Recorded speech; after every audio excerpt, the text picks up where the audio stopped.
Mighty and wealthy Clauneck, I thank you for your attention in this matter. Do for me this thing, and the rewards shall be great for both of us.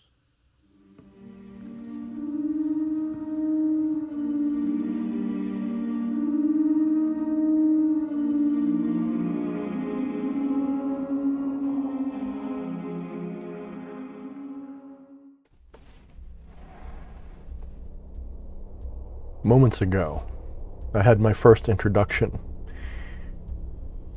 with the demon or spirit Clauneck. I made an offering unto him because I'm having a little bit of trouble with the IRS. I didn't do anything wrong, mind you. It's just some simple bureaucratic issues, and I decided that working with him as well as asking him for knowledge and understanding of economics in a way that would allow me to do better in the coming years would be a good place to start. People who know me know that I'm not the most astute materialist. I'm not very good at focusing on material needs. I'm quite content with my humble life, although there are times I would, of course, like to have more. I am mostly content with my life the way it is. The things I would ask for would not really be things that would make me have lots of plenty or, excess. I'm not interested in satisfying a sense of greed. If anything, I am seeking to be released from a need or concern with things like finances and money. Now, Clauneck is an interesting spirit. When I began the ritual, I had trouble making connection to him because, as I said before, my focus is not on finance, it's not upon riches, and the idea of really kind of getting a strong connection to a spirit that has a lot to do with finance is a bit alien to me. It would be like me, shouldn't say like me, but it would be like some of you trying to reach out to Yahweh or Yeshua or Jesus or something to try to make contact with that spirit to work out a pact with them. It would be a little awkward for you. It's like asking something that is not in your nature. It is certainly a thing that is not very familiar or strong in me. It's probably closer to a shadow, if you will, of my own, that I have not merely I'm not simply so evolved and enlightened that I don't care about finances. It's something I don't want to care about. It's something I avoid. Something that I would rather not deal with. So I had to use my familiar Nicodemus. Now, Nicodemus has been with me since the beginning. And Nicodemus has become very powerful over the years that I have had him. And I used him to call upon Clauneck to help me make contact. And this is one of the things that I would say to a new practitioner, one of the advantages of obtaining a familiar that you can trust and work with. A familiar spirit will really make it easier for you, especially if it's a spirit that you can connect to very easily. Any spirit that you can conjure or call upon easily that is perhaps, when I say subservient, I don't mean that they're your slave, although that is sometimes how familiars work. Sometimes they are very much a slave. Sometimes they're very much being punished by some other entity to be serving you in a spiritual sense. But having a familiar spirit, a spirit which you can call upon easily, that will respond easily when you call, and then using that spirit as a fetch to help you do things, especially conjure other spirits when you're having difficulty, is a great idea. So essentially, I bade Nicodemus to try to bring Clauneck into my awareness, and if I couldn't do that, if I was unable to reach him, or he was unable to reach me, to take the offering which I was preparing for him to him, and be my sort of diplomat and confidant in this matter. And at first the ritual was very simple. My ritual practices, especially for spirit communication, don't require much. It really shouldn't take you very much when you get a certain level of skill to at least begin contact. I'm not saying you shouldn't do any ritual. I'm simply saying that you don't need to do an elaborate day-long routine to make contact with a spirit unless it's a very special occasion or situation. Perhaps if you really have no skill and you really need to lose yourself in ritual, I suppose. But if you're an effective medium, someone who can literally create a connection to a spirit with just the power of your imagination, then you shouldn't really need to do anything major. Now, my practice is to get very simplistic information about a spirit, to learn just a little bit, whatever might be in the Goetia or whatever origin book that they're found in. Maybe, I'll look them up on the internet, and I will refrain from reading everything. I'll just look at a few things so that I can get a bead on what they're about. And there's a lot of things I wasn't aware of him about until after I started doing this session. And I began by asking him for help with these things.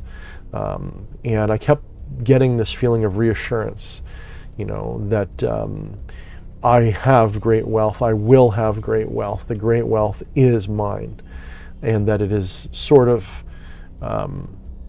almost like I have good credit, more than wealth, I guess you could say, that I am beloved by Lucifer, I am known by many of the spirits, and my life will never ever be one in which I am truly destitute, even if I'm financially penniless.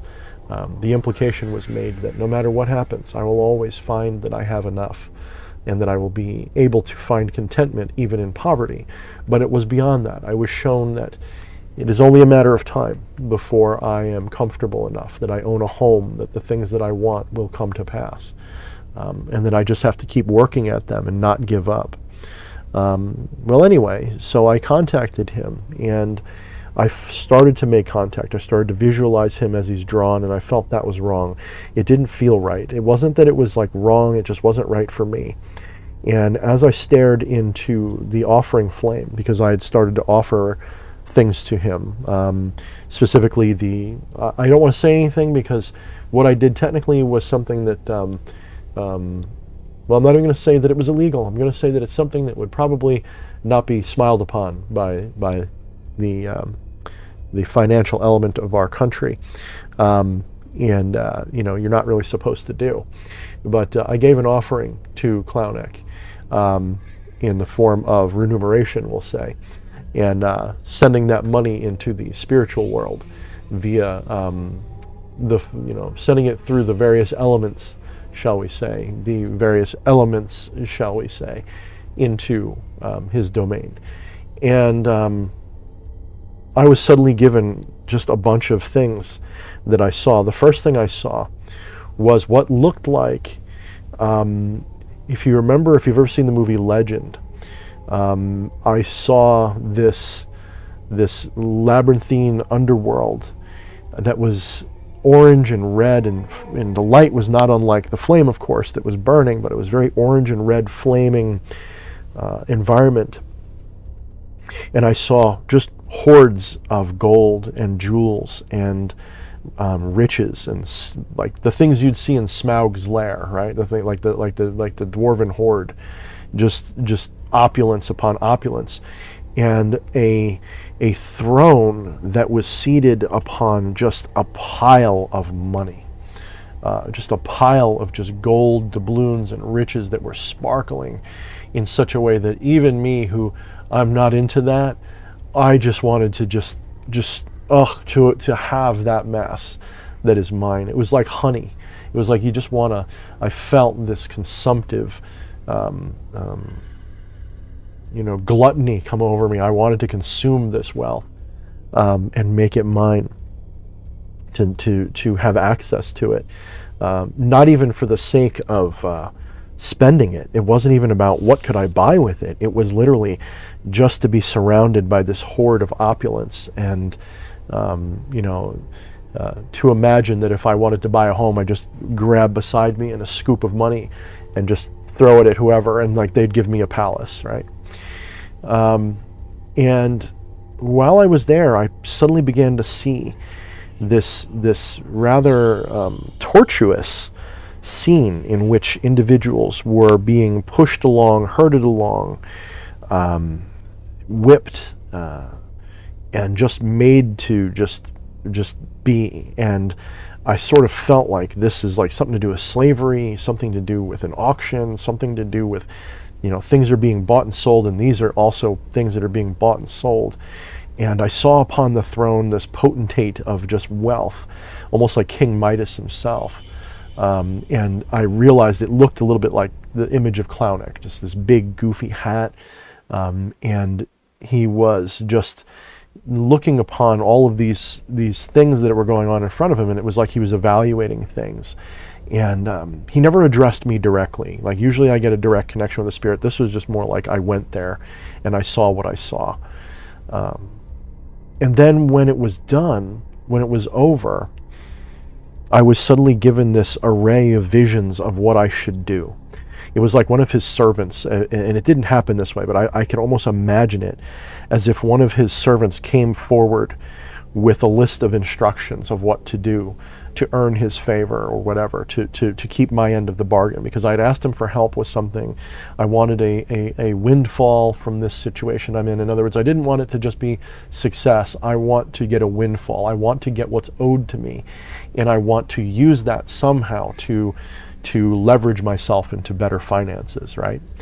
And so I was suddenly given this vision of, if I get this thing that I want, then what I am to do is similar to what I did for the ritual, is I am to take this wealth, inscribe upon it the sigil, his sigil, and certain markings, and put them into circulation, so that every time someone witnesses this sigil, they add energy to him, so that every time that someone makes a transaction with this, and money is a sigil, of course, cash money is a sigil. But to elaborate upon this cash money sigils, and such that when people use them, they can't help but notice it, and however many hands it passes through, it's like it's increasing his wealth.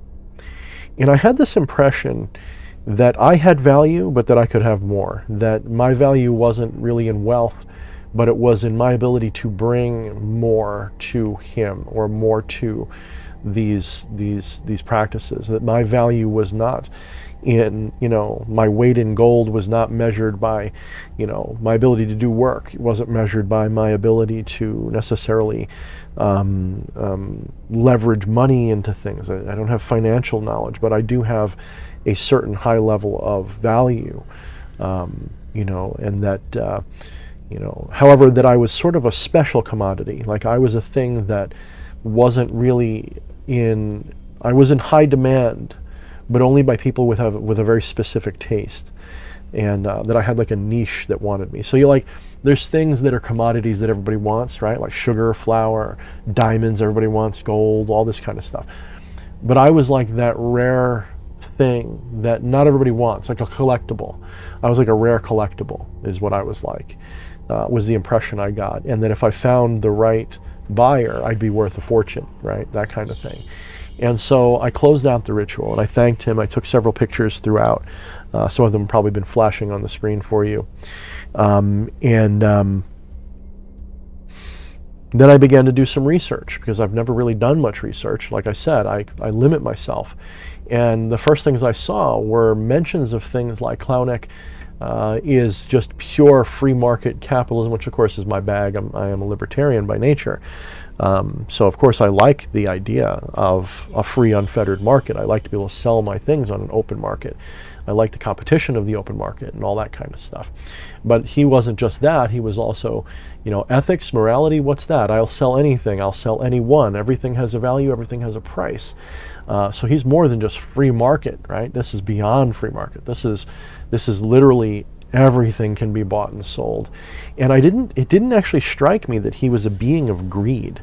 It was actually not that. Like, unlike Maimon or maybe some other spirits that might sort of encourage greed, I got the impression that Clauneck was actually about the flow of wealth. In other words, he's not a fan of misers, even though he's sitting on this pile of wealth.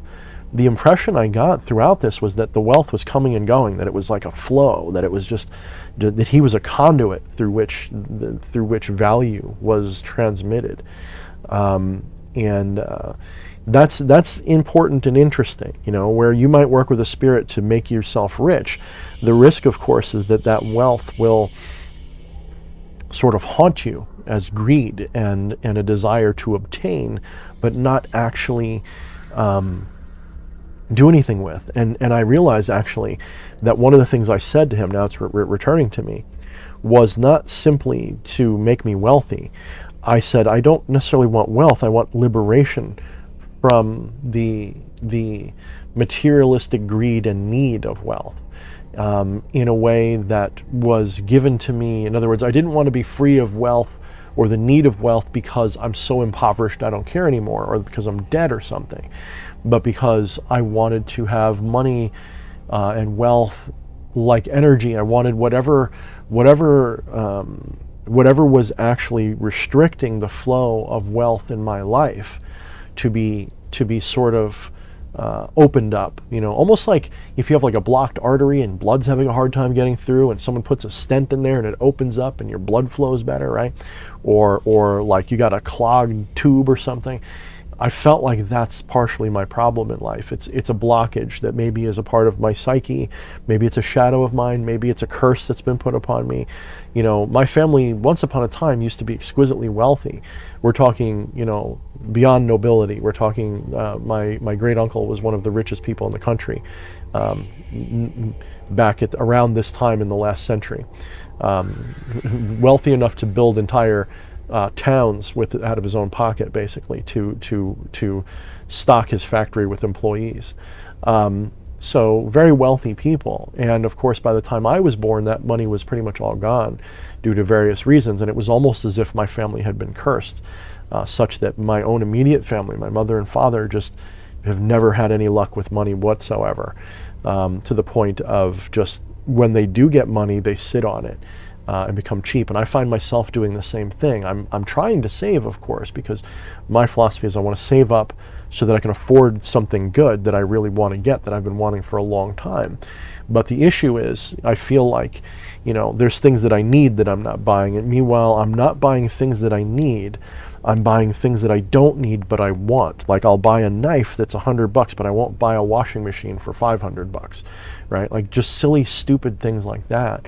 And I realized that this is the sign of a shadow. This is a shadow in me. And Clauneck maybe helped reveal that to me. And so I asked him, again, he didn't really address me directly.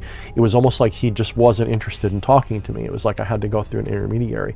I only got the faintest of chills, but I did get this vision going on.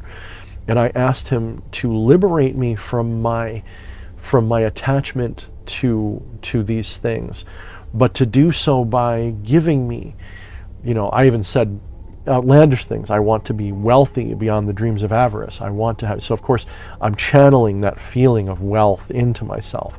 And that's of course how you do it. You don't want to just be so specific and say, I just want $500 please so I can pay my rent. No, you got to go, I want to be like you are, where you're not like sitting on money because you're not giving it out. Because as I said, it felt like he could just take money and throw it and buy whatever he wanted and wouldn't care, because he's just so, the whole point is that the money is flowing. The money is flowing. So as I'm doing research on him, I'm seeing that there's certain things about the transformation of numbers from 0 to 1, from 1 to 2, and so on.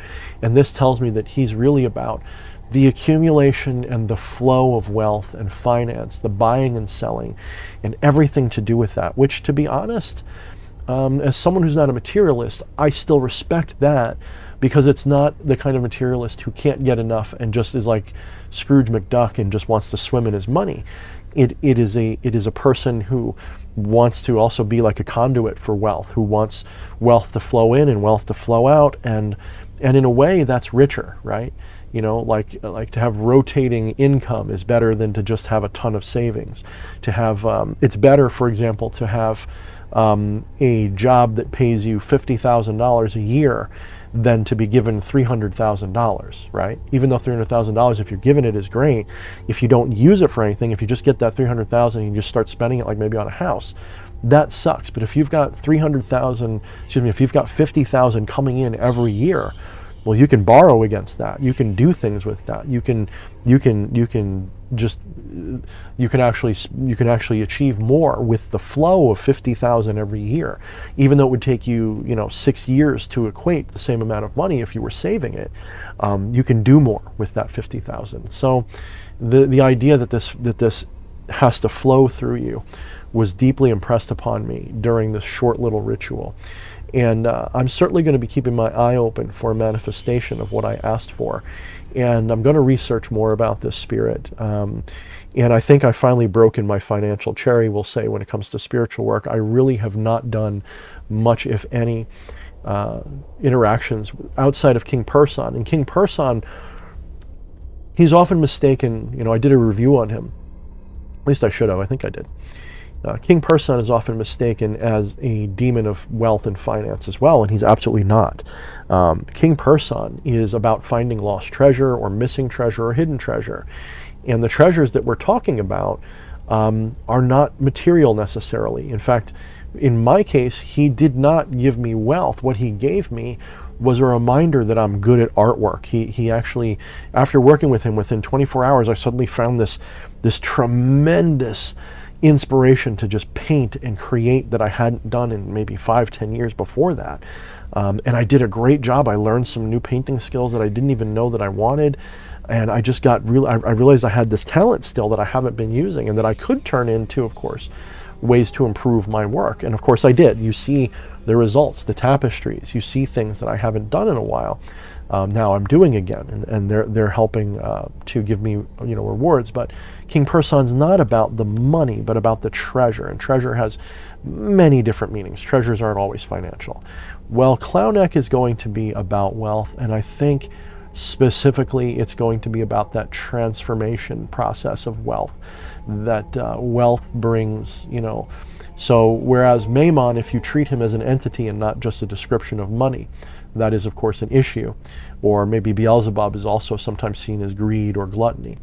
If you see Mammon as a spirit of wealth, be aware that Mammon is likely to become a spirit of greed and not necessarily wealth. That is to say, you may become wealthy, but you're going to be greedy about it. Meaning it's not going to be about having enough to do what you want. It's going to be about actually a distorted and broken root chakra in which you don't think that you are comfortably wealthy. One of the issues when your root chakra is out of whack is even if you have money, you don't feel secure. And so you tend to be miserly and cheap and hoard your money. And I was kind of doing that. And I was doing the worst version of that, where it's not just that I'm being cheap, it's that I'm not doing things I need to do with that money, which is like something a greedy person would do. So think of like the greediest people you can imagine.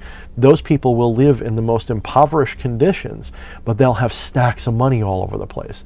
And that's what I feel like I was becoming for a minute there. And I've got to see my way through. Not because I'm rich, but because the savings I have could be being put to use. I could be finding ways to turn that either into pleasure or into something, and that might profit me. And of course, if I have a need, if I need a washing machine or something, rather than sitting there going, well, I can always like hand wash my clothes or something, it's time to get out of that scarcity mindset and actually let the wealth flow. So we'll see. Don't come asking me for donations. That's not what that means, I don't think. But I will be investing that into things that are necessary to improve my situation, we'll say. Maybe there's some cryptocurrency that I can get into. Maybe someone has a business venture that I think it'll be profitable. Actually, that does remind me, I have my good friend Elena Lemmy of Limitless Liberations. She's done something like this for other people. She's come to me offering to make these really cool crystal orbs that can contain sigils in them, but to license. So I am putting an order in for several of the Trinity of Selves, as well as some Lucifer sigils that I'm going to be crafting and designing myself. So hopefully that is something she will be happy to do. And then I'll be offering them, through my own Etsy at some point soon. So maybe that's one of the things he wants me to do, is like hurry up and get that ball rolling and just start, investing and turning that into profit. And you know what? I think it probably has more to do with not just money, but also time and energy. Time and energy. Money is a sigil that represents time and energy, time and effort. The accumulation of time and effort, the bartering of time and effort. So I think, I will also try to put a little bit more energy and effort into my new book that I haven't stopped working on by any means, but I think I will continue to invest my energy and time into that. So, yeah. All right, anyway, guys, I know you guys love my Demon in Review videos, and I know it was a long time since the last one, and I wasn't sure I was going to be doing a new one because I've kind of been taking a little bit of a hiatus from working with spirits. I need to work on myself. I need to do other things with my spirituality, not just put my life into spiritual hands. I am not a theist. So the idea of becoming dependent upon spirits is not what I like. And I really like the idea of path working through spirits, not becoming just a familiar of them, for example. I don't want to become such that I call upon a patron or something. I want to work through the spirits as I need them. And I think it was time, and I'm glad that I took this opportunity. And hopefully Clauneck will appreciate my offering, as humble as it was. And hopefully, as my offerings improve, he will give me more attention. Maybe that's why he didn't give me a great deal of attention, was because at least when it comes to finance and economics and the coming and going, maybe I wasn't that valuable to him because I'm sort of being miserly, and I'm sort of not very wealthy, and I'm not really making it move, not making the money flow. Like they say, the spice must flow. I'm not helping the spice to flow. I'm just sort of trying to liberate myself from the needs of money. But he did actually respect. I got the very strong impression that he respected that desire to be liberated from the need for money. And I realized that most of the different grimoire place him as being very favored by Lucifer. And Lucifer, of course, is one of the spirits that I am chosen of, and that I choose to see as one of the few spirits that I would not call a patron, but that I would absolutely call one of my most inspiring connections. In other words, when I connect really with Lucifer, I feel like we have just a direct connection that's very good, like Malphus, Lucifer, and a handful of others, the shadow people, of course. Very deep and quick connections with them. So hopefully my deep connection to Lucifer put me in a good position to at least get the attention of Clauneck and to get the things that I'm asking for happen. And if they do, I will be carrying out my side of the bargain.